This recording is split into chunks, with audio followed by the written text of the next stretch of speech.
સર્વે વૈષ્ણવોને જય શ્રી કૃષ્ણ, જય જય શ્રી ગોકુલેશ. વૈષ્ણવ સત્સંગમાં આપણે શ્રી પુરુષોત્તમ નામ સહસ્ત્ર સ્તોત્રનું 74મું નામ કાલ ધર્મ પ્રવર્તક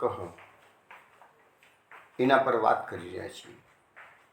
ગઈકાલે આપણે જોયું જે કલિકાલના ધર્મો ચારે બાજુ ફેલાઈ ગયા છે. ભગવાનનું સુધામગમન થયું, યુધિષ્ઠિરના ઉત્પાતોના જે દર્શન થયા છે, અપશુકન થયા છે, એનું વર્ણન ગઈકાલે આપણે ભાગવતના માધ્યમથી જોયું. ત્યાર પછી સુરદાસજીના પદના આધારે પણ આપણે કલિકાલનું થોડું વર્ણન જોયું.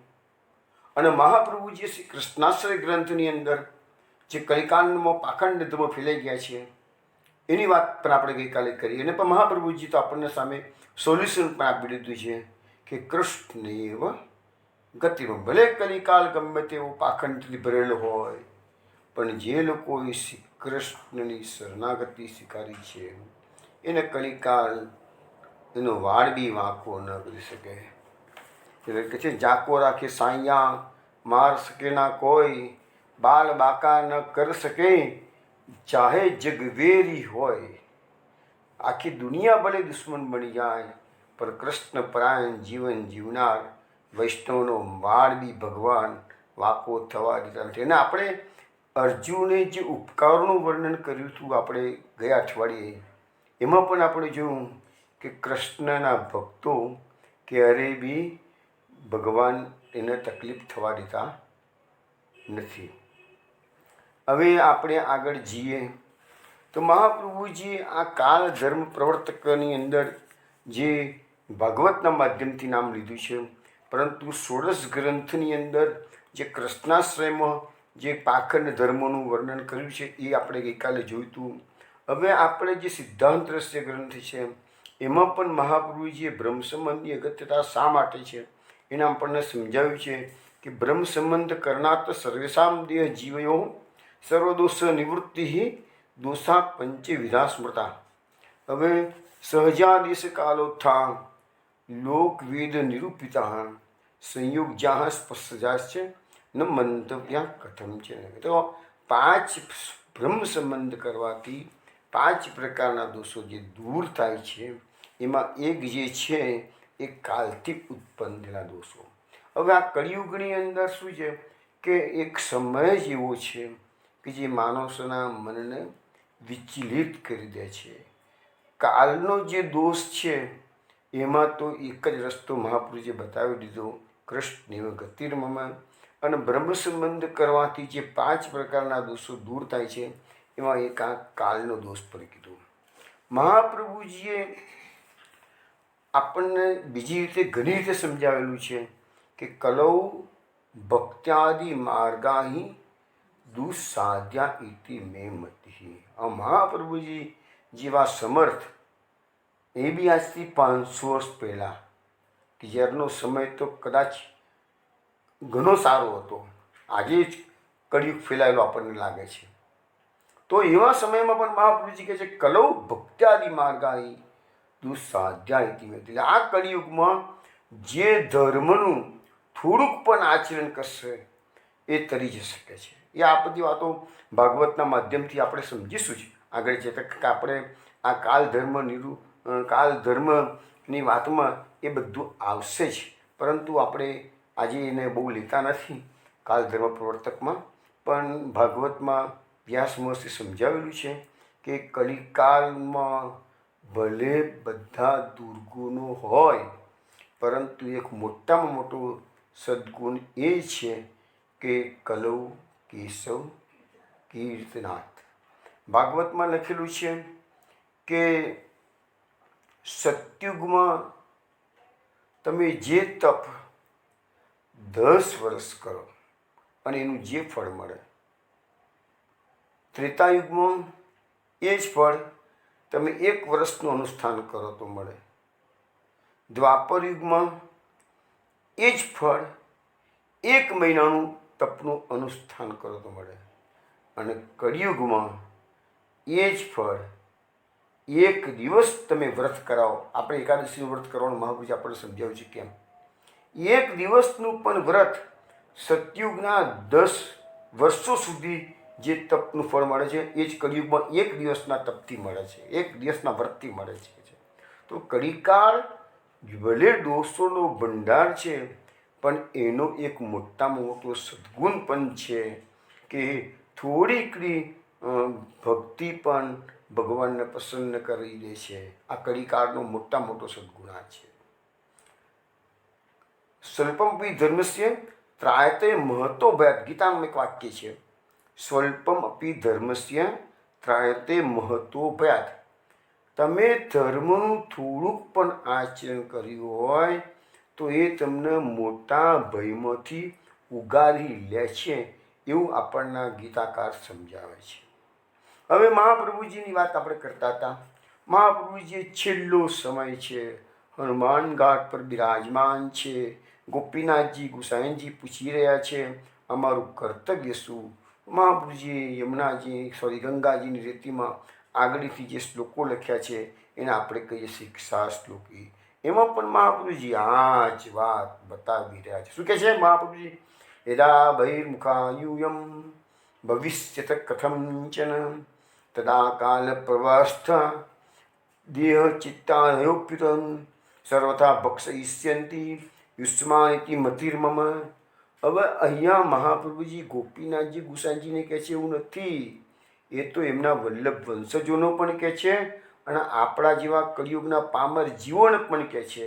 બધાના માટે આ શિક્ષા શ્લોકી એપ્લિકેબલ ટુ ઓલ. ખાલી ગોપીનાથજી ગુસાઈજી માટે એપ્લિકેબલ નથી, બધા માટે એપ્લિકેબલ છે. હવે અહીંયા બી ચોખ્ખું કહી દે છે મહાપ્રભુજી કે જો તમે કૃષ્ણ સેવાથી બહિર્મુખ થશો તો કાલના પ્રવાહમાં તમારું દેહ ચિત્ત બધું ભક્ષણ થઈ જશે. આ કાલનો કળિકાળ એટલો બધો પ્રબળ વધી રહ્યો છે, દિવસે દિવસે કળિકાળનું પ્રબળતા વધતી જાય છે, તો તમારા દેહ ચિત્ત બધું આ કાળ ભક્ષણ કરી જશે. એટલે મહાપ્રભુજીએ આપણને સમજાવી દીધું છે કે કૃષ્ણ સેવાથી બહિર્મુખ થશો નહીં અને કૃષ્ણ પરાયણ જીવન જીવશો તો આ કાલ તમારો વાળ પણ વાંકો કરી શકશે નહીં. તો આ મહાપ્રભુજી આપણને સમજાવ્યું છે. જો આ 16 ગ્રંથના આધારે પણ આપણી કાલની જે વિપરીતતા છે એ પણ સમજાવી મહાપ્રભુજીએ, અને એ વિપરીત અસરોમાંથી દોષોમાંથી બચવું કેવી રીતે એ પણ આપણને મહાપ્રભુજીએ સમજાવ્યું છે. હવે આ 16 ગ્રંથની વાત આપણે જે પૂરી કરીએ છીએ અત્યારે. કાલ આપણે ઘણું આજે કરવું છે કામ. હવે સીધું એક કીર્તન આ આપણને સમજાવવામાં આવે છે કે કલિકાલના દોષોમાંથી બચવું હોય તો પુષ્ટિ માર્ગીય વૈષ્ણવોનો આધાર શું? તો આપણને કહ્યું છે ભગવદીઓએ કે એક બડો આધાર કલીને. વિનોદા કીર્તન કરશે.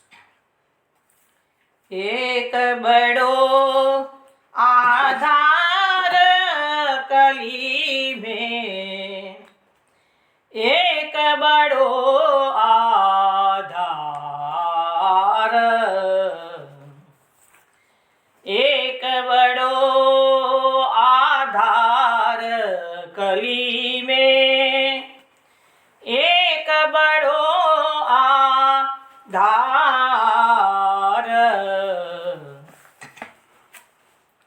श्री वल्लभ गृह श्री विठ्ठल प्रभु आप लियो अवतार कली में, एक बड़ो आधार। पूर्ण ब्रह्म श्री कृष्ण विराजत, खेलत आंगन द्वार। माधव चरण शरण जे आए, माधव चरण शरण जे आए, ते उतरे भव पार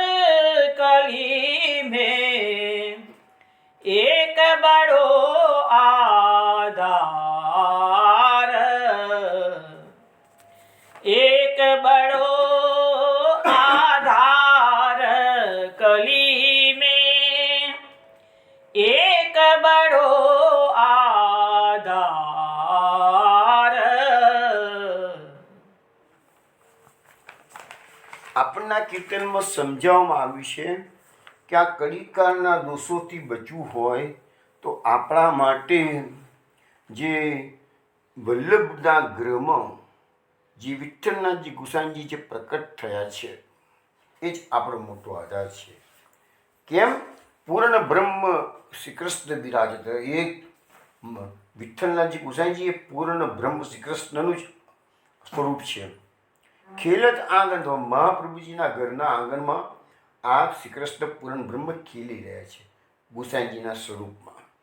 માધવ ચરણ શરણજી, આ એ માધવદાસનું કીર્તન છે કે એમના જે ચરણના શરણમાં જે આવશે તે ઉતરે ભાવ. એટલે કળીકાળના દોષો આ પુષ્ટિ માર્ગમાં ચિંતા કરવાની જરાય જરૂર નથી. આપણે તો નામ આવ્યું છે એટલું વર્ણન કર્યું છે, પરંતુ સાવચેત તો જરૂર રહેવું જ પડશે. કારણ કે સંઘ જેવો થશે એવું જ તમારે થશે. મહાપ્રભુજીની કારિકામાં આપણને કહે છે અસત્સંગો ન કર્તવ્યો ભક્તિ માર્ગસ્ય બાધક. મહાપ્રભુજીની કારિકા છે કે બે ભક્તિ માર્ગમાં અસત્સંગ એટલે કે દુસંગ, દુસંગ તો કરશો જ નહીં, બહુ જ બાધક છે. દુસંગ એટલે શું પણ એ તમે સમજવાનો પ્રયત્ન કરો. દુસંગ એટલે કૃષ્ણ સિવાયની બધી જ વાતો દુસંગ કહેવાય. વૃથાલાપ ક્રિયાધાનમ સર્વ થૈવ પ્રીતજિત. આ મહાપ્રભુજીના વાક્ય છે બધા. માર્ગો એમ સર્વ માર્ગાના ઉત્તમ પ્રકૃત. મહાપ્રભુજીએ આ કળીકાળના દોષોથી બચવા માટે આ પુષ્ટિ માર્ગ પ્રકટ કર્યો અને કહી દીધું કે માર્ગો એમ સર્વ માર્ગાનામ ઉત્તમ પ્રકૃત. આ મારા બધા માર્ગોમાં આ મેં ઉત્તમ માર્ગ પ્રકટ કર્યો. મહાપ્રભુજી સ્વયં બોલે છે. તો આપણે કળીકાળના દોષોથી સાવચેત રહેવાની જરૂર છે, પરંતુ ગભરાવાની જરૂર નથી. કૃષ્ણ પરાયણ જીવન જીવશો તો આ બધાની મહાપ્રભુજી આપણને સમજાવે છે કે આ બધી રિયાલિટી તમને કદાચ આજે નહીં સમજાય ને તો પણ એક વખત તમે જો કૃષ્ણ પરાયણ જીવન જીવ્યા હશો તો મૃત્યુ પછી તો મહાપ્રભુજી સ્પષ્ટ શબ્દોમાં સર્વનિર્ણયની કારિકામાં લખી દીધું છે કે જીવ તું સર્વથા, એમ કે સર્વથા એ જીવ તારો ઉદ્ધાર ચોક્કસ થશે કે છે. તું અત્યારે બિલકુલ ગભરાઈશ નહીં કે છે. તો એ પ્રકારની એક કારિકા છે મહાપ્રભુજીની કે જીવન પૂરું થયા પછી તો તમે સર્વથા તમારો ઉદ્ધાર થવાનો જ છે. એમ એક્ઝેક્ટ શબ્દ ખ્યાલ નથી આવતો અત્યારે મને એ કારિકાનો, પણ બહુ સુંદર વાત મહાપ્રભુજીએ કરેલી છે. હવે આપણને છે ને કળીકાળના દોષોની વાત ભાગવતમાં તો ઘણી લખેલી છે, પરંતુ થોડીક વાત હું તમને ભાગવત મહાત્મ્યના જે પદ્મપુરાણના જે 6 અધ્યાય છે એમાં નારદજીને પૃથ્વી પર પરિભ્રમણ કરતાં જે અનુભવો થયા એનું એ સનતકુમાર સાથે જે વર્ણન કરે છે એ થોડુંક જોઈ લઈએ, પછી આપણે આગળ બીજા નામમાં જઈશું. એમાં લખ્યું છે કે નારદજી સનકાદી ઋષિમુનિઓને કહે છે કે અધર્મના સહાયક કર્યું કે અત્યારે સમસ્ત પૃથ્વીને દુઃખી કરી મૂકી છે. પૃથ્વી પરથી સત્ય, તપ, શૌચ, દયા, દાન વગેરે હવે કશું રહ્યું નથી. બિચારા જીવો પોતાનું પેટ ભરવામાં લાગેલા રહે છે. તેઓ અસત્યભાષી, આળસુ, મંદબુદ્ધિ, ભાગ્યહીન, ઉપદ્રવગ્રસ્ત થઈ ગયા છે. જેઓ સાધુ સંતો કહેવાય છે તેઓ પૂરેપૂરા પાખંડ. એટલે આજે હું આ મહાપુરુષે આપણે સમજાવ્યું ને કે બે પાખંડ પ્રચુરેલો કે કૃષ્ણે વગતમાં બધી જગ્યાએ પાખંડ. જે ધર્મો આપણે કહીએ છીએ પણ આપણને ખબર નથી કે આપણે જે આચરણ કરીએ છીએ એ ખરેખર ધર્મ છે કે અધર્મ છે. આપણે ધર્મ માનીને આચરણ ભલે કરતા હોઈએ, પરંતુ જે સાધુ સંતો કહેવાય છે, કહેવાતા સાધુ સંતો, સાચા સાધુ સંતો નહીં. આપણને કેવી રીતે ખબર કે સાચો સાધુ સંત છે? અને એટલે તો મહાપ્રભુજીએ ઘેવરવંડી બેઠકમાં એ ચરિત્ર પ્રગટ કરીને કીધું જો ખોટો ગુરુ કરવામાં આવશે તો એ અજગર બને છે અને એના સેવક સેવિકાઓ બધા કીડી મંકોડા બને છે. તો અહીંયામાં આપણને ભાગવતકાર પણ સમજાવે છે કે જે સાધુ સંતો કહેવાતા સાધુ સંતો છે એ પૂરા પાખંડી થઈ ગયા છે. જોવામાં તો તેઓ વિરક્ત લાગે, લખ્યું છે ને, જોવામાં એ સાધુ સંતો તમને વિરક્ત લાગે, બહુ વિદ્વાન લાગે, પરંતુ એ બધા પત્ની, ધન વગેરેનો પરિગ્રહ કરે છે હવે અત્યારે તો સાધુ સંન્યાસીઓ છે, તમે જુઓ છો ને કે અત્યારે એ પેપરમાં નામો બધા આવે છે સાધુ સંન્યાસીઓના. એ બધા સાધુ સંન્યાસીઓ કેવા છે, કોઈ પોલિટિક્સમાં પડેલું છે, કોઈ બિઝનેસમેન થઈ ગયેલો છે સાધુ સંન્યાસીઓ બધા. પણ તમે જુઓ કેવા કેટલાય અત્યારે તો પોલિટિક્સમાં કેટલા સંન્યાસીઓ આવી ગયા છે. તો એને સંન્યાસ લેવાની જરૂર શું ઊભી થઈ ગઈ? જો તમારે આ બધી સત્તા જ ભોગવવાની હતી તો સંન્યાસ લેવાની જરૂર શું હતી? સંન્યાસનો અર્થ ત્યાગ. સંન્યાસ એટલે ત્યાગ કહેવાય. બધો ત્યાગ કર્યો, સંસાર ત્યાગી લીધો હોય એને સંન્યાસી કહેવાય. પણ આ કળિયુગના અસરો છે. હવે અહીંયા લખ્યું છે કે દરેકના ઘરમાં સ્ત્રીઓનું રાજ થઈ જશે, શાળાઓ સલાહકાર બનશે, લોભથી લોકો કન્યા વિક્રય કરશે, પતિ પત્ની વચ્ચે કંકાસ થયા કરશે, મહાત્માના આશ્રમો, તીર્થો, નદીઓ પર વિધર્મીઓનો અધિકાર. આપણે જોઈએ છે કે બધી આપણી જે મુખ્ય જગ્યાઓ, રામ જન્મભૂમિ, કૃષ્ણ જન્મભૂમિ, કાશી વિશ્વનાથ મહાદેવ, બધી જગ્યાએ તોડીને મસ્જિદો ઊભી કરવાય છે. એ વસ્તુ અહીંયા ભાગવતમાં લખેલી છે કે યવનોનો અધિકાર થઈ જશે બધી જગ્યાએ. દુષ્ટોએ ઘણા દિવાલો નષ્ટ કરી દીધા. ઔરંગઝેબે કેટલાય મંદિરો તોડી નાખ્યા. અને પેલો મોહમ્મદ ગજની આવ્યો હતો, એને સોમનાથને લૂંટ્યું હતું. એ બધી વાતો તો વર્ષો પહેલાં, 5000 વર્ષ પહેલાં વ્યાસ મહર્ષિ લખી ગયા છે. અહીં ન તો કોઈ યોગી છે, ન કોઈ સિદ્ધ છે, ન કોઈ જ્ઞાની છે, ન કોઈ સત્કર્મ કરનારું છે. અત્યારે કળિકાળ રૂપી દાવાનળથી બળીને બધા ધર્મના સાધનો ભસ્મીભૂત થઈ ગયા છે. આ કળિકાળમાં બધા દેશવાસીઓ બજારમાં અન્ન વેચે છે. જો ને આજે ગરડાઓ એમ કહેતા હતા કે અનાજ પડીકે બંધાશે. અમે નાના હતા ને સાંભળતા હતા, અરે ભાઈ એ ગયડાઓ બોલતા હતા અનાજ પડીકે, એટલે પાણી પડીકે બંધાવા માંડ્યું છે. એનું શું પાણી? એ વખતે તો ગરડાઓને બી ખબર નથી કે અનાજની વાત તમે કરો છો, પરંતુ પાણી પડીકે બંધાવા માંડ્યું છે કે વેચાય. બ્રાહ્મણો પૈસા લઈને વેદ ભણાવશે અને સ્ત્રીઓ વેશ્યાવૃત્તિથી નિર્વાહ કરી શકે છે. જો આ બધું વ્યાસ મહર્ષિ 5000 વર્ષ કરતાં પણ પહેલાંના સમયમાં આ બધું કળિકાળનું વર્ણન લખી ગયા છે. તમે આ કળિકાળ માટે શ્રીમદ ભાગવતમાં આગળના, અત્યારે આપણે 15મો અધ્યાય ચાલી રહ્યું છે. હજુ પછીના જે અધ્યાય આવશે એમાં કલિ નિગ્રહ કરતા એક નામ આવશે. પરીક્ષિત કલિકાળનો નિગ્રહ કરવાના છે. કલિનું સામ્રાજ્ય પૃથ્વી પર બધે ફેલાઈ જવાનું છે અને એને કલિનું નિગ્રહ કરશે.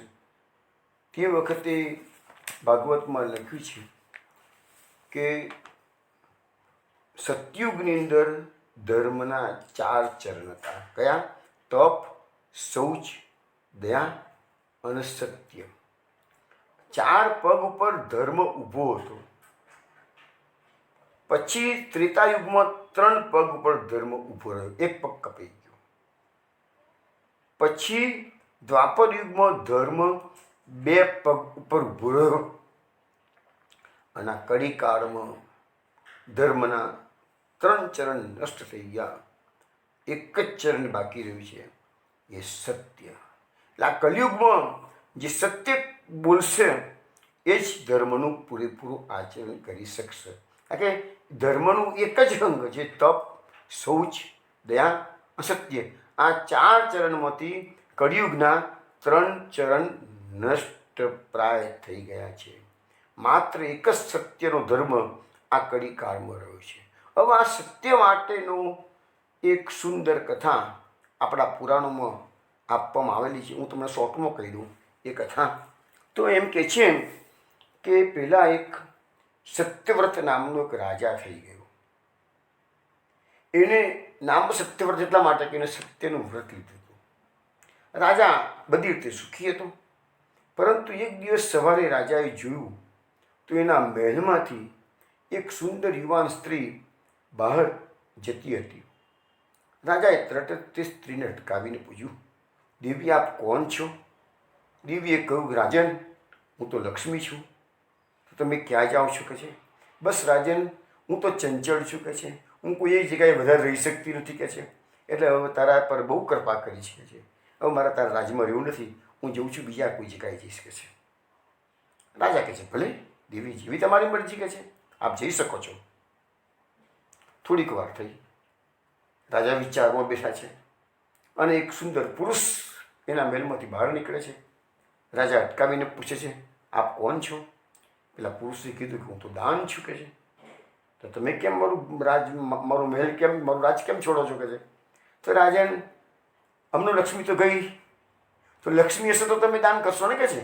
લક્ષ્મી વગર દાન કેવી રીતે કરવાનો છો કે છે? તો જ્યાં લક્ષ્મી ત્યાં હું દાન, એટલે હું પણ જઉં છું કે છે. રાજાને કે સારું ભાઈ, તમારી ઈચ્છા, તમે જઈ શકો છો કે છે.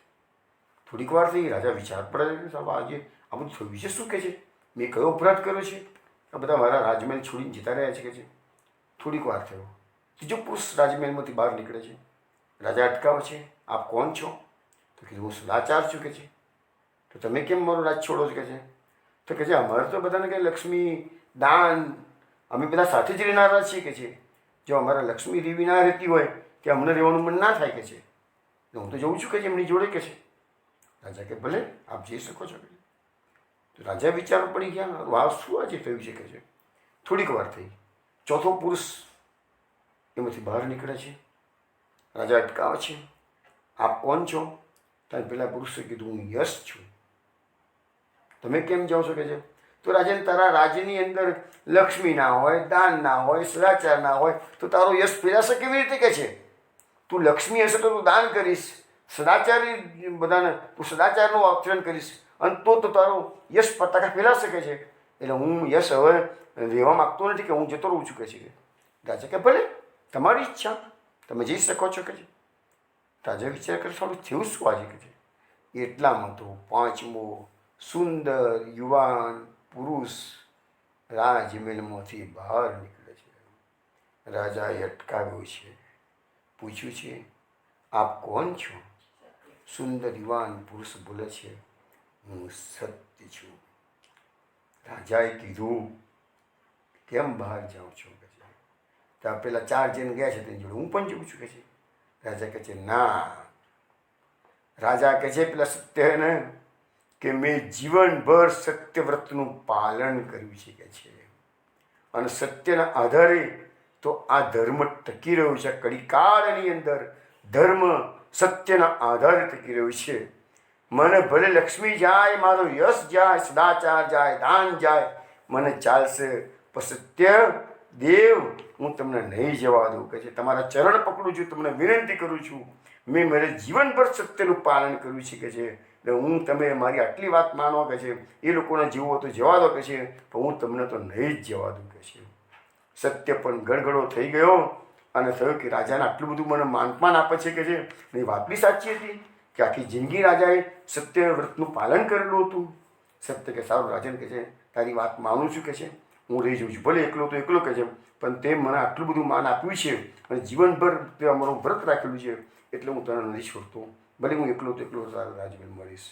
હવે પેલા રાજમહેલની બહાર પેલા 4 જણા ઊભા સત્યની રાહ જુએ છે. બહુ વાર સુધી સત્ય બહાર ના આવ્યા એટલે પેલા 4 જણા વિચાર કરે કે થયું શું કે છે. અને થોડીક વારમાં તો એમને માહિતી મળી ગઈ કે સત્ય મહેલ છોડવાના હતા, રાજમહેલ છોડવાના હતા, રાજાનું રાજ છોડવાના હતા.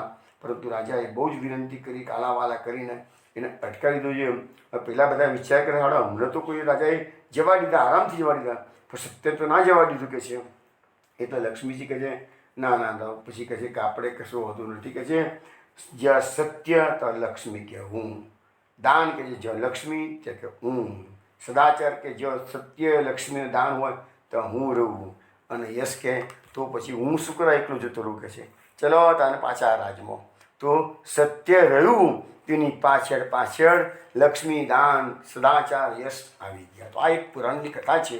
તો આ કળીકાળની અંદર મોટામાં મોટો જે ધર્મ છે એ આ સત્યનો ધર્મ છે કે છે. હવે સત્યનો ધર્મ છે, પરંતુ જે આપણે કળીકાળનું વર્ણન હમણાં થોડા વખત પહેલાં જોયું એના માટેનો એક સુંદર શ્લોક પણ છે કે આ કળીકાળ કેવો છે.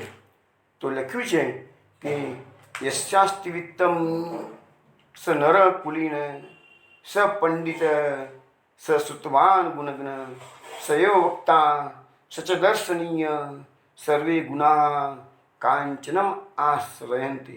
આ કડીકાળ કેવો છે એનું વર્ણન કરતો આ શ્લોક છે. તો જેની પાસે આ કડીકાળમાં બધી બોલબાલા પૈસાની છે, તો લખ્યું છે અસ્યાસ્તિ વિત્તમ, વિત્ત મેળવી તે તપૈસું ધન સ નરકુલીને. આ કડીકાળમાં જેની પાસે પૈસો છે એ જ પૂર્વાન ગણાશે, સ પંડિત એ જ પંડિત ગણાશે, સ સુતવાન ગુણજ્ઞ એ જ સાંભળવા લાયક હશે, એ જ ગુણવાન. જેને એવા પૈસો છે એની પાસે બધા જ આ બધા ગુણો ભલે હોય કે ના હોય, પણ લોકો એને જ પંડિત માનશે, એ લોકો એને જ મહાન માનશે. કે જેમ સ એવ વક્તા, અરે એ જ બોલવા માટેનું એને જ મોટા મોટું સ્ટેજ એને જ મળશે. કે જે પૈસાવાળો છે એને જ. સચદર્શનીય, અને એ જ લોકોના માટે દર્શન કરવા લાયક હશે. કે છે કેમ? તો સર્વે ગુના કાંચનમ આશ્રયંતે.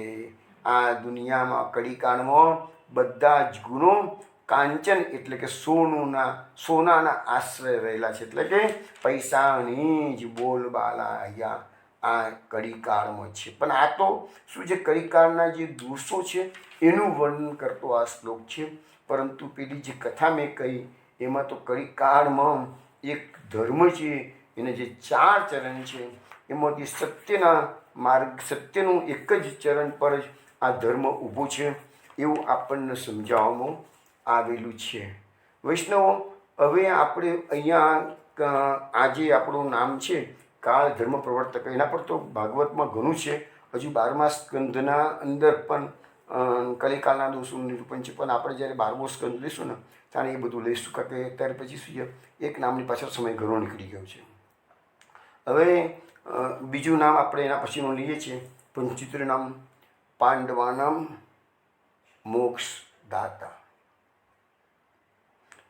વૈષ્ણવ પણ એ પહેલાં એક વાત તમને કરી લેવાની છે કે આજનો સત્સંગ થયા પછી આવતીકાલથી સત્સંગ 5 વીક માટે બંધ રહે છે.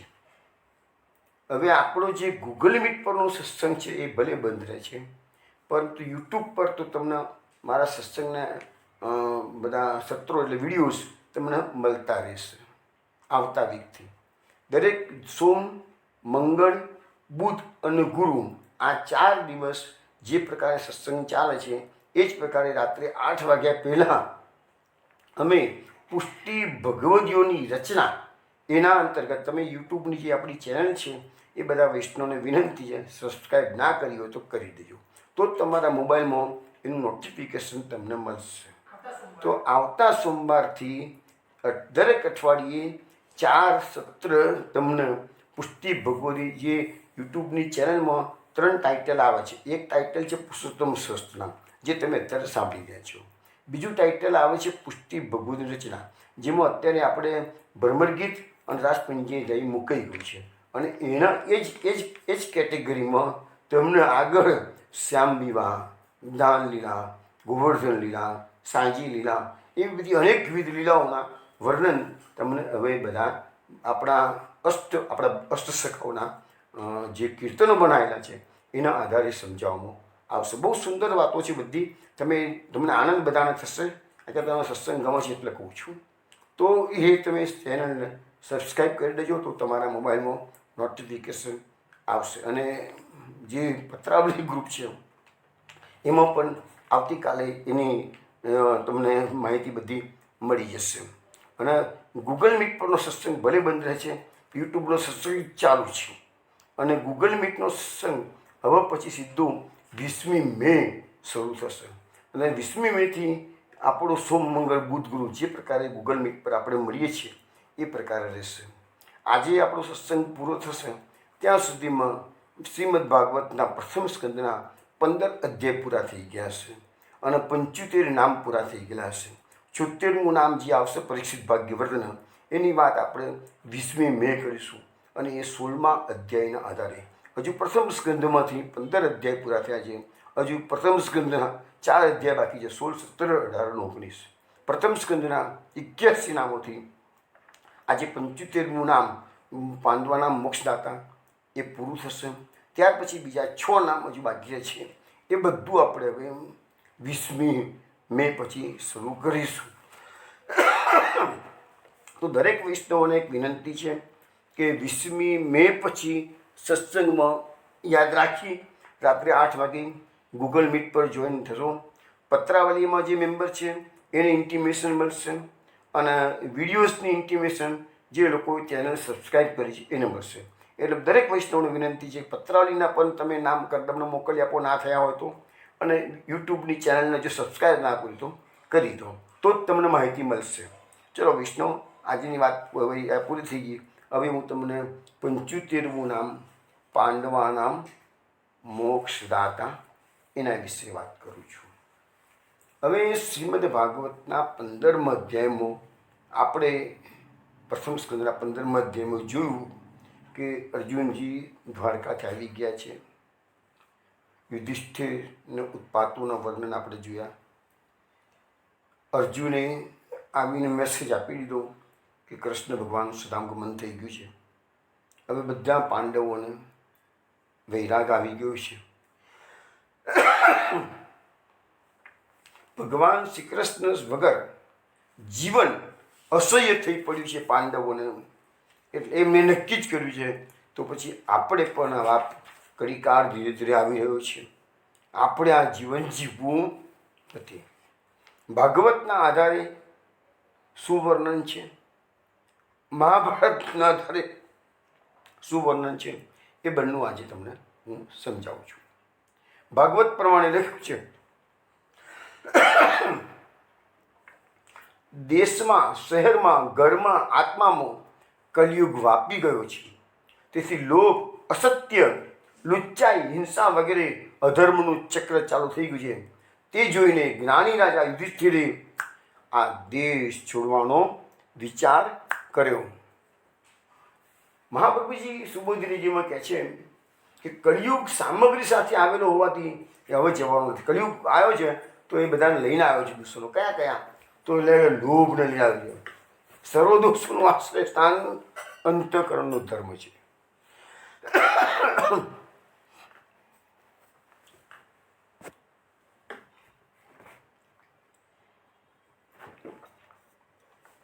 એટલે કલિયુગની સામગ્રી કઈ કઈ છે? તો લોભ, પછી અનૃત એટલે કે અસત્ય, વાણીનો દોષ, પછી જીમ એટલે કે કુટિલતા, લુચ્ચાઈ અને હિંસા. હવે તમે જુઓ છો ને આ કલિયુગની અંદર આ બધી વસ્તુ કેટલી બધી કોમન થઈ ગઈ છે. ખૂનામરકી, બળાત્કાર, રોજના પેપરમાં કિસ્સાઓ આવે છે. તો આ બધું શું છે? કલિકાળનો પ્રભાવ છે. એવું નથી કે પહેલાં નો ડાઉટ જ્યારે દ્વાપર યુગમાં દુર્યોધન જેવા હતા પણ એ કલીનો અવતાર હતા ને, એ કલિયુગનો જ અવતાર હતો દુર્યોધન. પણ એવા કિસ્સા હતા નહોતા એવું નહીં, પણ તો પણ ત્યાં આગળ ધર્મ હતો. પણ અત્યારે તો એ બધી વસ્તુ નષ્ટપ્રસ્ત થઈ ગયેલી છે.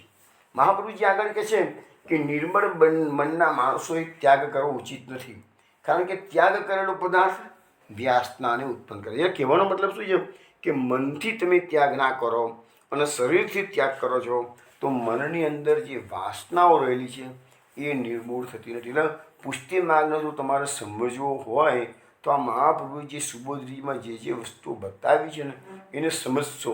આપણે ખાલી પેલા મિકેનિકલી સેવા જ કરતા રહીએ, મિકેનિકલી સત્સંગ કરતા રહીએ, જ્યાં સુધી તમે તમારા મહાપ્રભુજીને વિનંતી નહીં કરો કે મને સત્ય શું જે સમજાવો, ત્યાં સુધી મહાપ્રભુજી બિરાજીને તમને નહીં સમજાવે. અને એમને મિકેનિકલી જેટલું બધું કરી ગયું ને એ બધું વ્યર્થ જાય છે એવું તો મારું નથી કહેતો હું તમને, પરંતુ એમાં ફલિત થતાં ઘણો સમય નીકળી જશે. હવે યુધિષ્ઠિરે જ્યારે એમને સદામગમનનો દેશ છોડવાનો વિચાર કર્યો તો યુધિષ્ઠિરે શું કર્યું? પોતાના પૌત્ર પરીક્ષિતનો પૃથ્વીના હસ્તિનાપુરમાં રાજ્યાભિષેક કર્યો.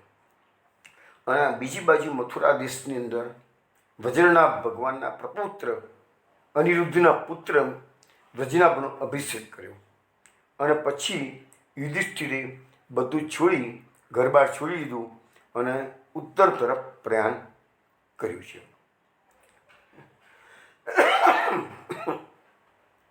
યુધિષ્ઠિરે રેશમી વસ્ત્રો, કંકણ વગેરે આભૂષણો બધું જ છોડી દીધું. મમતા રહિત થઈ અહંકારનો ત્યાગ કરી બધા બંધનો કાપી નાખે. જો તમે વૈષ્ણવ વિચાર કરો, યુધિષ્ઠિર એ ધર્મનો અવતાર છે, ભગવાનના સંબંધીઓ બધા છે. પણ હું આ વસ્તુ વારંવાર સમજાવું છું કે આપણા જીવનમાં જ્યાં સુધી વૈરાગ્ય નથી તો એકલી ભક્તિ પાંગળી થશે. જ્ઞાન અને વૈરાગ્ય ભક્તિના પુત્રો છે. અંતિમ સમય આપણો પણ જ્યારે આવે ત્યારે આ મહાપુરુષોનો જે અંતિમ સમય કેવો આવ્યો એ બધું તમે જુઓ. આપણે તો ઘર ગૃહસ્થીમાં એટલા ડૂબેલા છીએ, છેલ્લી ઘડીએ છોકરા છીએ ને યાદ કર્યા કરીશું તો પછી એની જે ગતિઓ થશે કેવી થશે એ વસ્તુ બેસીને વિચારો. અહીંયા યુધિષ્ઠિરે પણ બધું જો પરીક્ષિતને ખબર પડી તો પરીક્ષિત તો જતા રહ્યા ગંગાના કિનારે, 1 સેકન્ડમાં જ એક વ્હીલ બનાવવા પણ બેસી નથી રહ્યા. યુધિષ્ઠિરને ટાઈમ મળ્યો છે થોડો ઘણો, તો યુધિષ્ઠિરે પોતે મમતા રહિત થઈને અહંકારનો ત્યાગ કરી અને રાજપાટ પોતાના છોકરા પરીક્ષિતને અને આ બાજુ વજ્રાભને સોંપી દીધું અને બધા બંધનો કાપી નાખ્યા. પછી વસ્ત્રોનો પણ ત્યાગ કર્યો છે. અને કેવા વસ્ત્રો પહેર્યા છે તો આગળ આવે છે આપણને કે હવે યુધિષ્ઠિરે વાણીનો મનમાં હોમ કર્યો, એટલે કે મૌન વ્રત ધારણ. જો મહાપ્રભુજીની પણ તમે વાત સમજો, મહાપ્રભુજી પણ છેલ્લા 40 દિવસ સુધી મૌન વ્રત ધારણ કરેલું છે. વાણી એક શક્તિ છે અને એ શક્તિ આપણે લોકો એલ ફેલ બોલવામાં વૃતાલાપ ક્રિયાધાનમ સર્વથૈવ પરિસ્થિતિ. મહાપ્રભુજીને યાદ કરો, વૃતાલાપમાં આપણે જીવન બગાડી નાખીએ છીએ, વાણીનો વ્યય કરી દઈએ છીએ આપણે. તો અહીંયા વાણીનો મનમાં હોમ કર્યો, મનનો પ્રાણો હોમ કર્યો, પ્રાણોનો અપાન વાયુમાં હોમ કર્યો, અપાન વાયુનો ઉપર ઉઠતા મૃત્યુમાં અને મૃત્યુનો પંચ મહાભૂત રૂપી ભગવાનના સ્વરૂપમાં હોમ કર્યો. આ પાંચોનો ત્રિગુણાત્મક રૂપમાં હોમ કર્યો. એ ત્રિગુણાત્મક રૂપનો પુરુષોમાં હોમ કર્યો અને એ પુરુષનો અવિનાશી અક્ષર બ્રહ્મ હોમ કર્યો. આ બધી છે ને થોડી યોગ માર્ગની વાતો છે, એ સમજવાની થોડી અઘરી પડશે. પણ ટૂંકમાં કહેવાનો મતલબ એવું કે હવે એમને આ દેહ છોડવો છે, દેશ પણ છોડવો છે, એટલે એમને પોતાની વાણીને બધું ધીરે ધીરે યોગિક પ્રક્રિયા છે આ બધી, અને એમ કરતાં કરતાં પ્રભુમાં બધું જોડી દીધું. એટલે આપણે કળીકાળની અંદર શું છે, આ બધું શક્ય આપણાથી નથી, યોગી લોકો કરી શકે. આપણે ભક્તિ માર્ગના વૈષ્ણવ છીએ એટલે આપણા માટે તો એક જ રસ્તો છે કે સર્વદા સર્વભાવીન ભજનીયો વ્રજાધિપ. અને ગીતાનું વાક્ય મન મના ભવ મદભક્તો મધ્યાજી નામ નમસ્કરો. આપણું મન કૃષ્ણને 100% અર્પણ કરી દેવાનું છે. બસ ભક્તિ માર્ગનો સિદ્ધાંતમાં આ એક જ વસ્તુ મુખ્ય આવે છે કે મન કૃષ્ણના ચરણારવિંદમાં કૃષ્ણ કથામાં લાગવું રહે. કારણ કે આ બધી યોગની પ્રક્રિયાઓ જે છે એ કલિકાળમાં ઘણી જ અગ્નિ છે. જ્ઞાન માર્ગો મહાપ્રભુજી કહે છે, જ્ઞાન માર્ગો ભ્રાંતિ મૂળ. મહાપ્રભુજીની કાલિકામાં લખ્યું છે કે જ્ઞાન માર્ગ ને ભ્રાંતિ મૂળ છે. અત્યારે આપણા માટે જ્ઞાન માર્ગ એપ્લિકેબલ નથી.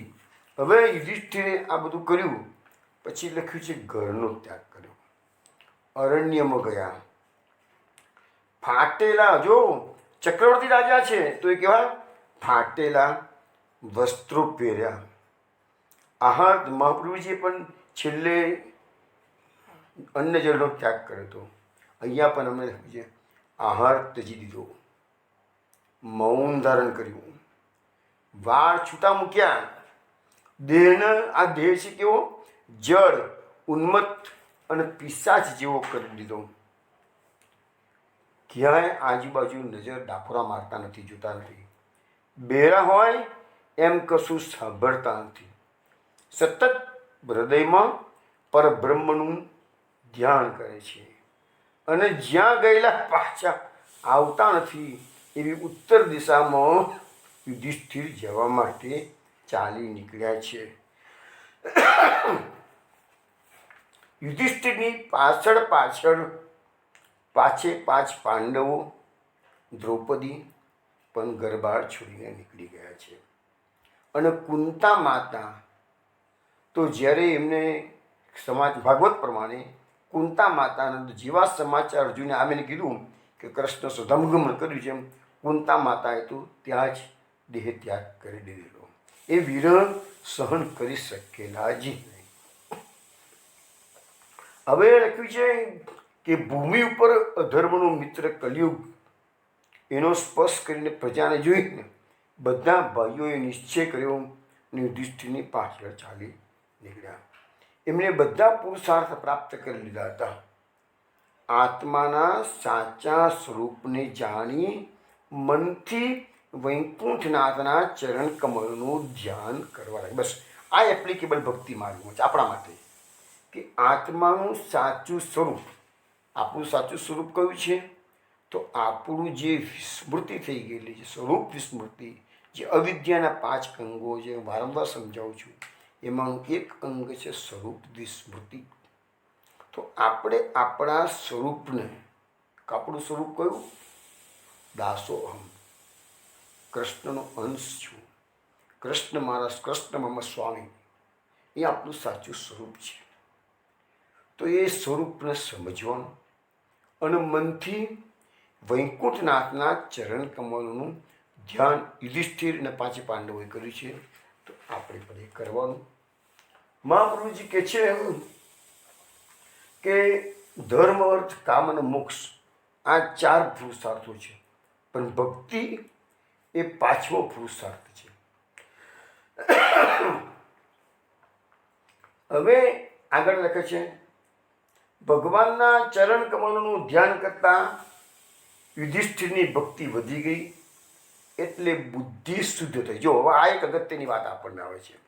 તમે એક એક વસ્તુ સમજવાનો પ્રયત્ન કરજો વૈષ્ણવ, કે ભક્તિ તમારી વધી કે ના વધી, અથવા તો ભક્તિનું તમે જે આચરણ કરો છો એ બરાબર કરો છો કે નથી કરતા. એના જે ટેસ્ટ મહાપુરુષજી તો આપેલું ટેસ્ટ હું વારંવાર સમજાવું છું કે ભગવત ધર્મ સામર્થાત વિરાગો વિશેષ, વિષયોમાં વૈરાગ આવે એટલે કે સંસાર તમને ફિક્કો લાગે. નંદ કિશોર હમારો ઠાકુર ઓર જગત સબ ફિક્કો, સુરદાસજી કીધું છે. તો જગત તમને ફિક્કું લાગે તો માનજો કે તમને કૃષ્ણમાં પ્રેમ થયો છે, અને તો જ તમારી ભક્તિ સાચી. તો બુદ્ધિ ભક્તિ સાચી હશે તો જ બુદ્ધિ શુદ્ધ થશે. બ્રહ્માંડ રૂપ નારાયણના પદને પ્રાપ્ત કરી પુરુષોત્તમનો એમની એકાંતિક બુદ્ધિ થઈ ગઈ. બધા પાપો હવે જો આ ભક્તિ માર્ગનો બીજો ફાયદો આવ્યો કે બધા પાપો ધોઈ ગયા. ભગવાનની ભક્તિ તીવ્રેણ, ગઈકાલે આવ્યું ને આપણે, તીવ્રેણ ભક્તિ યોગેન યજેત પુરુષમ પરમ. તીવ્ર ભક્તિ યોગથી તમારા, જો આપણા જે કર્મોના બંધનો, કરોડો જન્મના સંચિત કર્મ જે ભેગા થયેલા છે એને નાશ કરવો હોય તો એક તો ભોગ તો છે જ, પણ એ ભોગમાં તો તકલીફ શું છે, પાછા બીજા કરોડો જન્મો લેવા પડશે. એટલે એ થિયરી આપણા માટે એપ્લિકેબલ નથી મુકાતી, કારણ કે તમે સંચિત કર્મો ભોગવા માટે કરોડો જન્મો લો અને પાછા એ જ જન્મોમાં પેલા જૂના કર્મો ભોગવો અને નવા કર્મો ઊભા કરો છો, તો પાછા હતા ત્યારે ત્યાં છે. પણ 2 રસ્તા આપણને ગીતામાં બતાવેલા છે. એક રસ્તો છે તીવ્ર જ્ઞાનાગ્નિમાં કર્મોને બાળીને ભસ્મ કરો, અને મહાપ્રભુજીની થિયરી પ્રમાણે તીવ્ર ભક્તિ યોગમાં એ કર્મોને બાળીને ભસ્મ કરો. 2 રસ્તા છે, પણ જ્ઞાનાગ્નિવાળો માર્ગ આ કળિયુગમાં એપ્લિકેબલ નથી. ગીતાકારે બતાવેલો છે માર્ગ, પરંતુ આપણને લખ્યું છે ગીતામાં કે જેવી રીતે લાકડું સળગતું હોય અને એમાં તમે ઈંધણ નાખો કોઈ પણ અને ભડ સળગથી પેલું ભસ્મીભૂત થઈ જાય છે, એવી રીતે જ્ઞાનાગ્નિમાં કર્મો હોમી નાખશો તો બધા જ કર્મો બળીને ભસ્મ થઈ જશે. એટલે પછી સંચિત કર્મ જો તમારા પૂરા બંધાઈ ગયા, ભસ્મ થઈ ગયા, તો ફરીથી કર્મ ભોગવવા માટે જે જન્મ લેવો પડે છે એ લેવાનો વારો આવે નહીં. પરંતુ એ થિયરી આપણા માટે એપ્લિકેબલ નથી. આપણા માટે થિયરી એપ્લિકેબલ કઈ થઈ કે તીવ્ર ભક્તિયોગથી બધા કર્મોને બાળીને ભસ્મ કરી નાખો. એટલે અહીંયા લખ્યું છે કે યુધિષ્ઠિરના બધા પાપો ધોવાઈ ગયા. ત્યારે વિષયાસક્ત આત્માવાળા પુરુષને કદી પ્રાપ્ત ન થાય એવી ઉત્તમ ગતિ નિર્મલ આત્માથી યુધિષ્ઠિરે પ્રાપ્ત કરી લીધી. હવે જો અહીંયા બતાવે છે કે જ્યારે કોઈ પણ ધર્માચાર્ય હોય એ પણ જો વિષયોમાં આસક્ત થયેલો, ભલે જ્ઞાન ગમે તેટલું હોય, પાંડિત્ય ગમે તેટલું હોય, પણ એ વિષયાસક્ત જેવો આપણે જેને ધર્માત્મા માનતા હોઈએ અથવા ટીવી પર જે કથાકારો મોટા ભાગના આવે છે ને, એ મેજોરિટી, કોઈ કશે એક્સેપ્ટ સારા સંતો, મેજોરિટી બધા વિષયાસક્ત છે. કે પ્રતિષ્ઠાનો મોહ તો બધાને જ છે, પૈસાનો મોહ તો બધાને જ છે, અને ધર્મ તો એ ના જ પાડે છે. પ્રતિષ્ઠા એ વિષ્ઠા બરાબર છે, આપણા શાસ્ત્રો આપણને સમજાવે છે. એટલે તો મહાપ્રભુજીએ આપણને સમજાવ્યું છે, સંગમ સર્વાત્મના ત્યાં જેમ સંઘનો ત્યાગ જ કરવાનો કીધું ને મહાપ્રભુજીએ. કારણ કે સંઘ હશે તો તમને વાવા શીખવવાની મન થઈ જશે. પછી તો વિષયાસક્ત આત્માવાળા પુરુષોને એ જે ઉત્તમ ગતિ યુધિષ્ઠિરને મળી છે, એ વિષયાસક્ત આત્માવાળા પુરુષોને કદી મળતી નથી. અત્યારે પૃથ્વી પર ભલે લોકોના લાખો કરોડો અનુયાયીઓ હોય, તો મૃત્યુ પછી તો એમની પણ દુર્ગતિ થતી હોય છે. પછી આપણે આ પાંડવાના મોક્ષદાતાની વાત કરતા હતા, એમાં વચ્ચે એક શ્લોકમાં વિદુરજીની વાત કરી દીધી છે કે વિદુરજીએ પ્રભાસમાં દેહનો ત્યાગ કર્યો અને શ્રી કૃષ્ણ ભગવાનની આજ્ઞાથી એમનામાં ચિત્ત રાખી અને પિતૃગણ સાથે પોતાના સ્થાન ગયો. ભાગવતમાં વિદુરજીએ પ્રભાસ ક્ષેત્રમાં દેહત્યાગ કર્યો એવી વાત છે.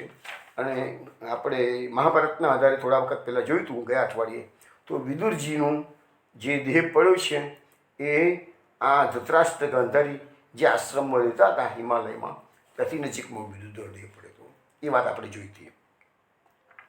પછી આગળ લખ્યું છે કે પોતાના પતિઓને હવે પોતાની જરૂર નથી એ જાણી દ્રૌપદીએ પણ વાસુદેવ ભગવાનમાં એકાંતિક મતિ ધારણ કરી એમને પ્રાપ્ત કરી લીધા. એટલે અહીંયા એવું લખે છે કે યુધિષ્ઠિરના 5 પાંડવો નીકળી ગયા, પણ દ્રૌપદીએ તો પોતાની મતિ શ્રી કૃષ્ણના ચરણોમાં અર્પણ કરી અને યા દેહ ત્યાગ કર્યો. એવું આપણે ભાગવતમાં લખેલું છે. મહાભારતમાં નથી. મહાભારતમાં તો દ્રૌપદી પણ 5 પાંડવોની સાથે નીકળી ગયેલી છે.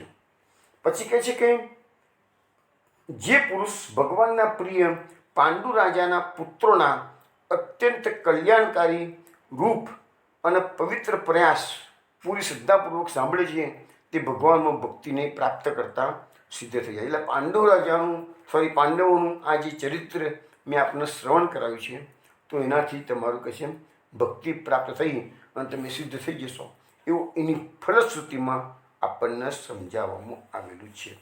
હવે આપણે વાત કરીએ કે યુધિષ્ઠિર 5 પાંડવો નીકળી ગયા છે ઘર બાર છોડીને. હવે જે કથા હું તમને કહું છું એ મહાભારતના અંતર્ગત કહું છું.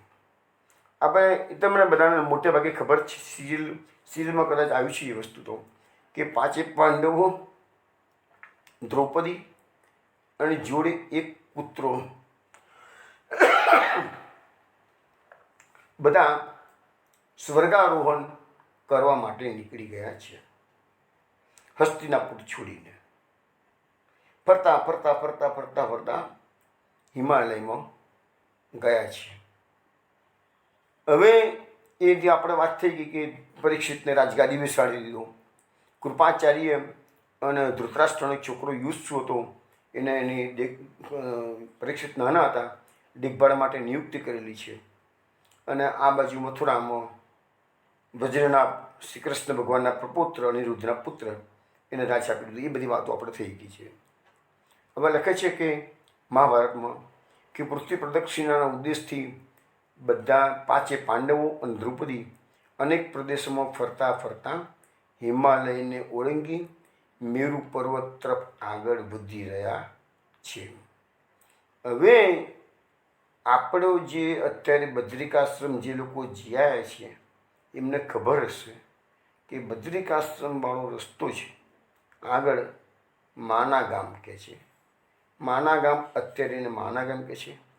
એ લાસ્ટ ઇન્ડિયન વિલેજ છે, પણ શાસ્ત્રોમાં એને કેશવ પ્રયાગ નામ આપવામાં આવેલું છે. એ જ ગામને શાસ્ત્રોમાં જે ઉલ્લેખ છે માના ગામનો નથી, પરંતુ કેશવ પ્રયાગનો છે. તો વ્યાસાશ્રમ છે, સરસ્વતીના કિનારે છે. વ્યાસજીનો સામ્યપરસ આશ્રમ પણ ત્યાં જ છે. જે મહાપ્રભુજીની બેઠક આપણે કહીએ છીએ, બદ્રીનારાયણની બેઠક જુદી અને હિમાલયની જે વ્યાસ ગુફાની બેઠક છે એની વાત હું કરું છું. મહાપ્રભુજી વ્યાસજીને મળવા માટે ગયા હતા અને કૃષ્ણાસ મેઘન બહાર ઊભા રહ્યા હતા. એ વાતો આપણે વાંચી છે, સાંભળી છે. તો એ બધી જગા છે એ આ માના ગામની કથા છે, એટલે કે કેશવ પ્રયાગની કથા છે. ત્યાંથી પાંડવો આગળ ગયા છે. આગળ જતાં સરસ્વતીનું ઉદ્ગમ સ્થાન આવે છે, જેને અત્યારે લોકો ભીમપુલ કહે છે. એ ભીમપુલ એટલા માટે કહે છે કે સરસ્વતી નદીનું તો પ્રવાહ વહેતો હતો અને મોટું ખાઈ હતી, એટલે ભીમે એક મોટી શિલા ઊંચી કરી અને પુલના રૂપમાં ત્યાં મૂકી દીધી, એટલે એનું નામ પડ્યું ભીમપુલ. આજે પણ તમે એ જગ્યા જુઓ તો સામાન્ય રીતે બીજી બધી જગ્યાએ બ્રિજ છે, પણ એ જગ્યા પર મોટી શિલા જ આડી આવી ગયેલી છે અને એ શિલા પર થઈને પાંડવો આગળ વધેલા છે. હવે એ શિલા પર પાંડવો બરફ રસ્તે સ્વર્ગારોહણ કરી રહ્યા છે, ધીરે ધીરે આગળ વધી રહ્યા છે. હવે બને છે એવું કે સૌથી પહેલાં બરફની અંદર દ્રૌપદીજી આંગળી ઓગળી જાય છે અને પડી જાય છે. યુધિષ્ઠિરને 5 પાંડવો જુએ છે કે દ્રૌપદીનો દેહ ત્યાગ થઈ ગયો છે. ભીમ મોટાભાઈને પૂછે છે કે દ્રૌપદીનો દેહ કેમ પડ્યો? ત્યાં યુધિષ્ઠિર સમજાવે છે કે દ્રૌપદીજી ભલે આપણી પાછની પત્ની હતી, પરંતુ એનો પક્ષપાત અર્જુન તરફ વિશેષ હતો, એટલે પહેલાં એનો દેહ પડ્યો છે. એમ કરતાં આગળ વધે છે. થોડીક વારમાં સહદેવનો દેહ પડે છે, બરફમાં ઓગળે છે. ભીમ પૂછે છે, યુધિષ્ઠિર જવાબ છે, સહદેવને એના જ્ઞાનનું બહુ અભિમાન હતું એટલે એ પડ્યો છે કે છે. આગળ વધે છે બધા પાંડવો. પાછળ કોઈની રાહ જોતા નથી, આગળ નીકળે છે બધા. કે તો સમજાવું છું ને કે આ લૌકિક આસક્તિઓનો ત્યાગ તો બધાએ કરવો જ પડશે, એ તો જન્મ મરણના ચક્કરમાં અટવાવાનું રહેશે. થોડીક આગળ ગયા, નકુળનો દેહ પડ્યો. ભીમ પૂછે છે યુધિષ્ઠિરને કે આવું કેમ? તો કે નકુળને એના સૌંદર્યનું અભિમાન બહુ હતું કે છે, હું સ્વરૂપવાન છું કે છે, એટલે એનો દેહ પડ્યો છે. બાકીના આગળ વધે છે. એટલામાં પહેલેથી જ રસ્તામાં કૂતરો આ લોકો જોડ થઈ ગયેલો છે, એટલે 5 પાંડવો, દ્રૌપદી અને કૂતરો એમ 7 જણ આગળ વધેલા હતા. હવે નકુળનો દેહ પડી ગયો. પછી થોડી વારમાં અર્જુનનો દેહ પડે છે. ભીમ પૂછે છે, મોટાભાઈ અર્જુનનો શું પ્રોબ્લેમ હતો? અર્જુન તો આટલો મોટો ભગવાનનો સખા હતો. તો કે અર્જુનને એની ધનુર્વિદ્યાનું અભિમાન હતું, એટલે એનો દેહ પડ્યો છે.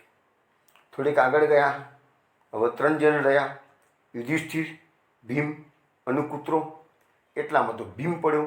તો ભીમ પડતા બોલ્યો છે, મોટાભાઈ મારો શું વાંક?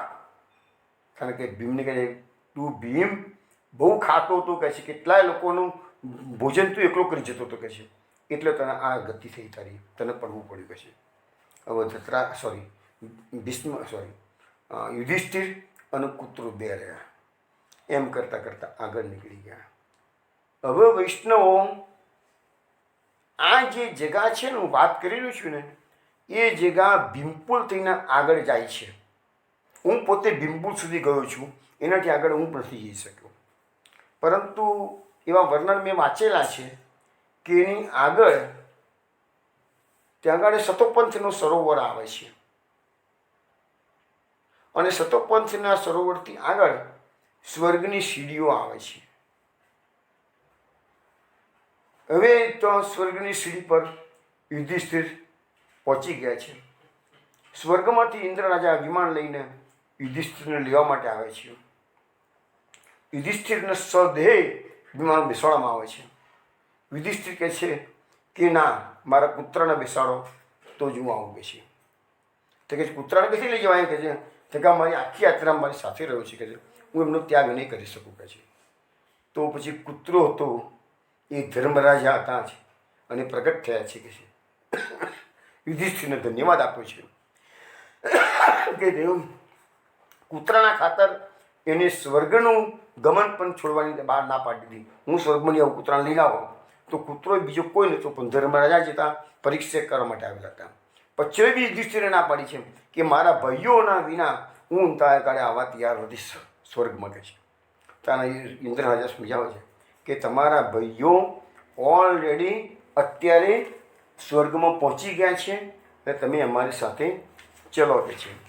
પછી કહે છે કે યુધિષ્ઠિરને એવી એશ્યોરન્સ આપ્યું કે તમારે પેલા બધા પહોંચી ગયા છે. યુધિષ્ઠિર વિમાનો બેસી ગયા છે. હવે યુધિષ્ઠિર ઉપર એનું વિમાન જઈ રહ્યું છે અને જુએ છે તો એના એટલે ઇન્દ્રરાજા કહે છે કે કોઈ પણ વ્યક્તિ આ ભૌતિક શરીરથી સ્વર્ગમાં ગયું હોય એવું જાણવા મળ્યું નથી. ના યુધિષ્ઠિરને કહે છે તમે આ ભૌતિક શરીર સાથે જ સ્વર્ગમાં જઈ શકો છો. ઉપર જતાં યુધિષ્ઠિરે નક્ષત્રો અને તારાઓને દેવતાઓના લોકોના રૂપમાં, એટલે આપણે જે અત્યારે આકાશમાં આટલા બધા તારાઓ જોઈએ છે ને, આકાશમાં કેટલા બધા તારાઓ છે, અસંખ્ય તારાઓ છે, તો લખે છે કે દેવતાઓના બધા લોક છે કે છે. અને એ વખતે દેવરાજ ઇન્દ્રને યુધિષ્ઠિર કહે છે કે જ્યાં મારા નાના ભાઈઓ અને દેવી દ્રૌપદી હોય ત્યાં જ મને લઈ જાઓ, ત્યાં જવાથી જ મને શાંતિ મળશે, બીજે મને શાંતિ મળશે નહીં કહે છે. તો મારા ભાઈઓ ના હોય એવું સ્વર્ગ મારે શા કામનું? એટલે આગળ જતાં દેવરાજ હવે આગળ જાય છે વિમાન. દેવરાજ ઇન્દ્રની માયાથી હવે યુધિષ્ઠિરને નરકનું દ્રશ્ય જોવા મળે છે. હવે એમાં જોયું નરકમાં તો પોતાના ભાઈઓ એમાં સબળતા હતા, ચિત્કાર કરતા જોયા. સાથે સાથે સૌ નરકવાસીઓ એમ કહેતા પણ સાંભળ્યા કે મહારાજ થોડો સમય રોકાઈ જાઓ, આપણા અહીં રહેવાથી અમને નરકની પીડા સતાવતી નથી. ત્યાં તો બધા રોકાઈ ગયા. અને પછી દેવદૂતો જેમ સાથે હતા યુધિષ્ઠિરે કહી દીધું હું તો અહીં જ રહી જઈશ કે છે, કારણ કે આટલા બધા નરકમાં જીવો જે છે એ બધા કહે મારાથી એ લોકોને શાંતિ મળતી હોય, શીતળતા મળતી હોય તો હું કંઈ બધું દુઃખ સહન કરીશ કે છે. અને મારા ભાઈઓ પણ નરકમાં પડ્યા છે તો હું પણ મારા ભાઈઓની સાથે જ રહીશ કે છે. મારે અહીં આવવું, મારે સ્વર્ગમાં આવવું નથી. તો થોડી વારમાં જ આ દેવદૂતોએ આ દૃશ્યને ગાયબ કરી દીધું. એટલે એટલામાં તો ઇન્દ્ર વગેરે દેવતાઓ ત્યાં ગાડે આવી પહોંચ્યા.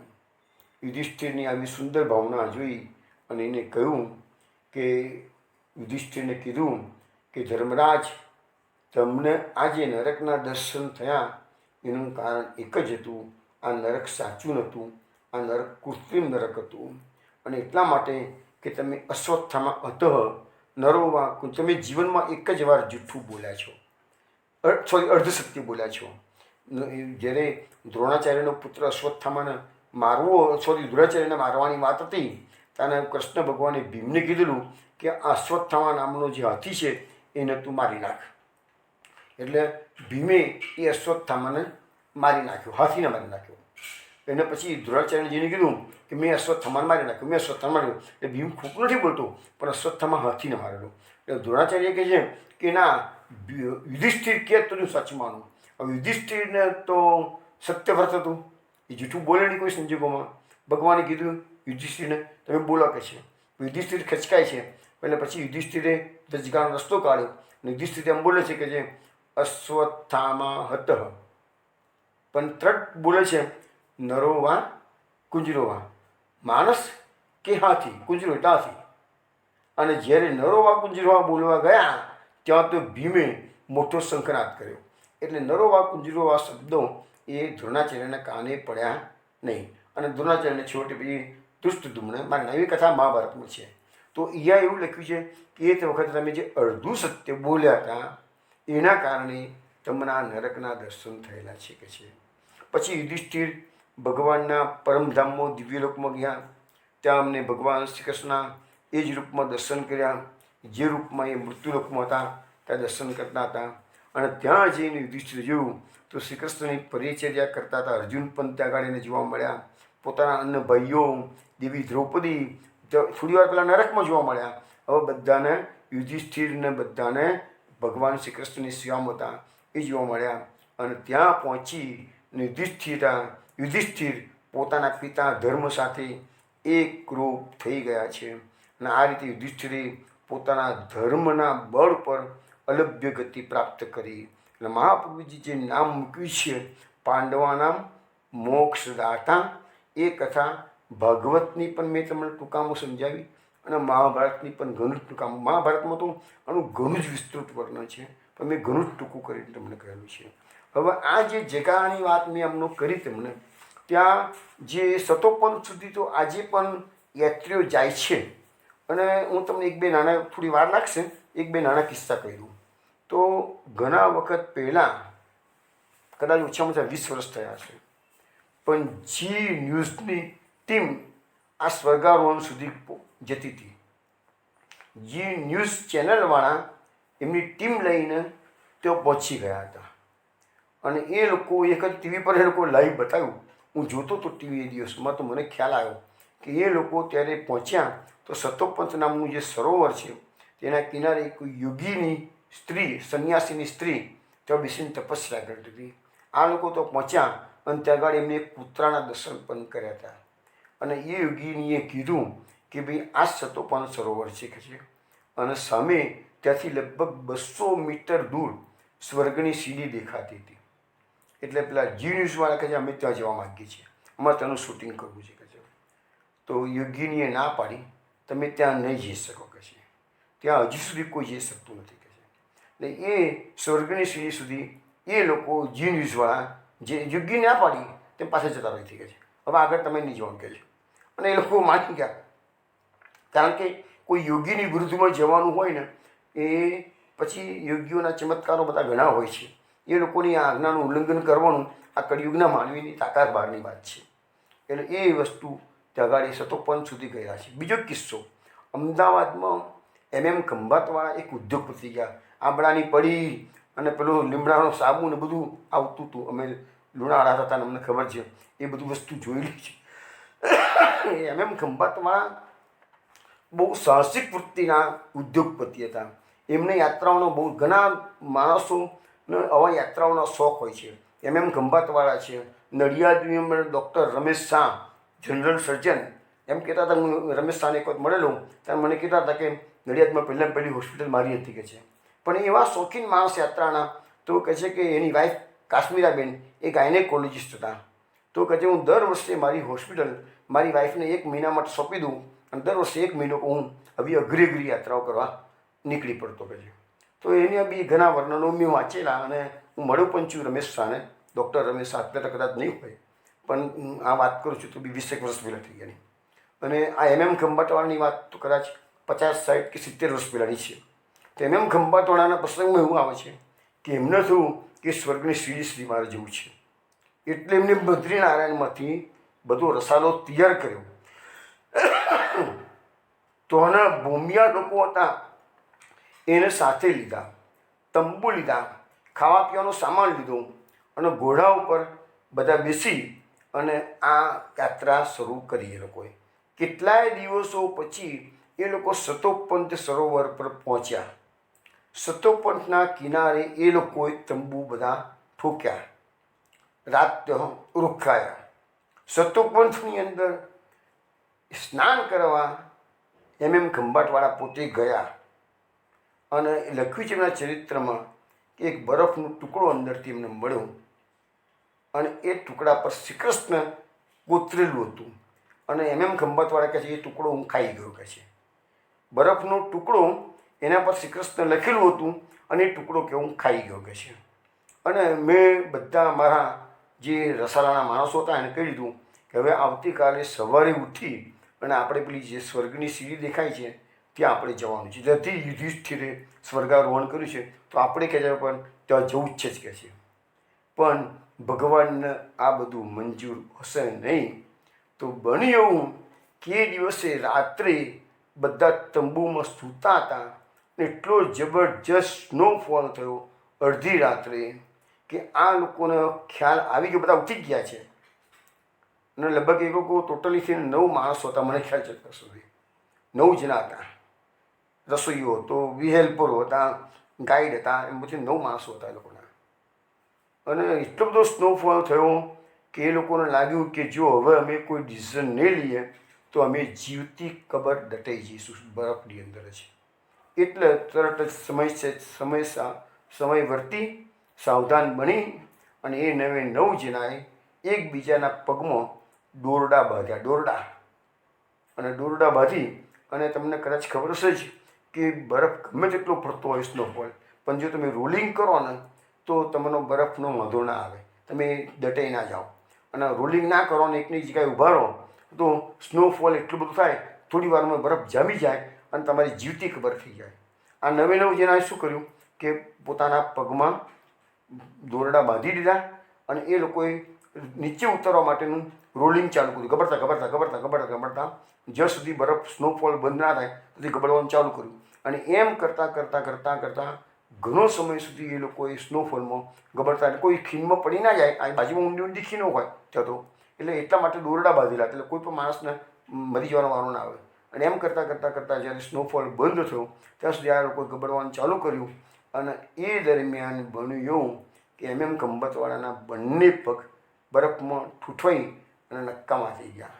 અને પછી તેમને હેલિકોપ્ટરથી કંઈક લાવવામાં આવ્યા, અમદાવાદમાં ટ્રીટમેન્ટ કરાવી હતી. પણ થોડોક સમય કંઈ સારું થયું, પાછળથી મેં સાંભળ્યું હતું કે ના પગ નક્કામાં થઈ ગયા હતા કે, અને પછી ચાલી શકતા જ નહોતા કે છે. પણ આ એક સાહસિક વૃત્તિ એમની જે હતી ખંભાતવાળાની, બહુ એ તો ઘણા વર્ષો પહેલાં મેં પુસ્તક વાંચેલું, પણ આવો એક બનાવ બનેલો હતો. એ અહીં આ સતોપંથની જગ્યા, એટલે એના પરથી જી ન્યૂઝવાળાને પેલી યોગ્ય ના પાડી આગળ ના જશો, અને ખંભાતવાળા પણ ના જઈ શક્યા. એટલે સ્વર્ગની સુડી સુધી કોઈ જઈ શકતું નથી. ચલો વૈષ્ણવ, પાંડવા નામ મોક્ષદાતા એની વાત અહીંયા આપણે પૂરી કરીએ છીએ. અને હવે વૈષ્ણવ યાદ રાખજો, 20મી મે ગૂગલ મીટ પર આપણે મળીશું, તારે 76મું નામ લઈશું, તે વખતે પછી વાત કરીશું. અને અત્યારે 5 વીક સુધીમાં જે સત્સંગ તમને યુટ્યુબ પર મળે છે એ તમે સોમ મંગળ બુધનો ગુરુ તમે પુષ્ટિ ભગવદ્ગીતાની રચના સાંભળજો, તમને આનંદ આવશે. ચલો વૈષ્ણવ, જય શ્રી કૃષ્ણ, જય શ્રી ગોકુલેશ.